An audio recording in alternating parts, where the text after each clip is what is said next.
অনেকে বলেন ৩০ হয়ে গেলে নাকি মেয়েদের বয়স শেষ হয়ে যায়। আমি বলি আসল জীবন তো মাত্র শুরু। এই ৩০ বছর বয়সটা আল্লাহর দেওয়া এক বিশেষ নেয়ামত, যেখানে আপনার মাঝে আছে তারুণ্যের শক্তি আর অভিজ্ঞতার পরিপক্কতা।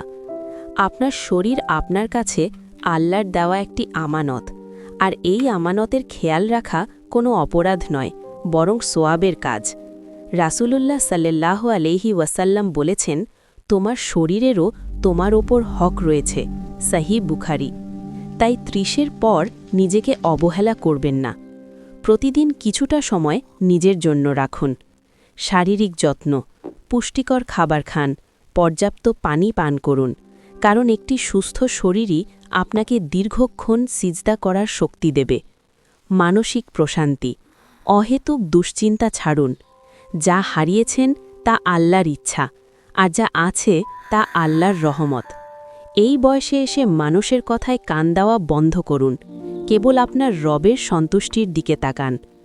ত্বক ও সৌন্দর্যের যত্ন, পরিপাটি থাকা সুন্নাহ। নিজের যত্ন নিন, যাতে আপনাকে দেখে আপনার পরিবার মানসিক প্রশান্তি পায়। মনে রাখবেন, আপনার বয়স বাড়ছে মানে আপনি আপনার রবের আরও কাছে যাচ্ছেন। আপনার প্রতিটি সাদা চুল, আপনার চেহারার প্রতিটি রেখা সাক্ষী দিচ্ছে যে আপনি ধৈর্য আর সাহসের সাথে জীবন পার করছেন। হয়তো আপনি মা, হয়তো আপনি স্ত্রী, অথবা একজন কর্মজীবী নারী।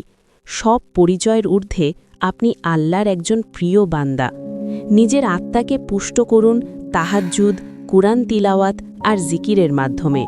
যখন আপনার রূহ শান্ত থাকবে, আপনার চেহারায় এমনিতেই নূর ফুটে উঠবে। ৩০ মানেই ফুরিয়ে যাওয়া নয়, ৩০ মানে হল নতুন করে নিজেকে চেনা, নিজের যত্ন নেওয়া এবং জান্নাতের পথে আরও দৃঢ়ভাবে হাঁটা। আজ থেকেই নিজেকে ভালোবাসতে শিখুন, কারণ আল্লাহ আপনাকে ভালোবেসেই সৃষ্টি করেছেন। নিজেকে সময় দিন, নিজেকে জানুন, নিজেকে ভালোবাসুন আল্লাহর সন্তুষ্টির জন্য।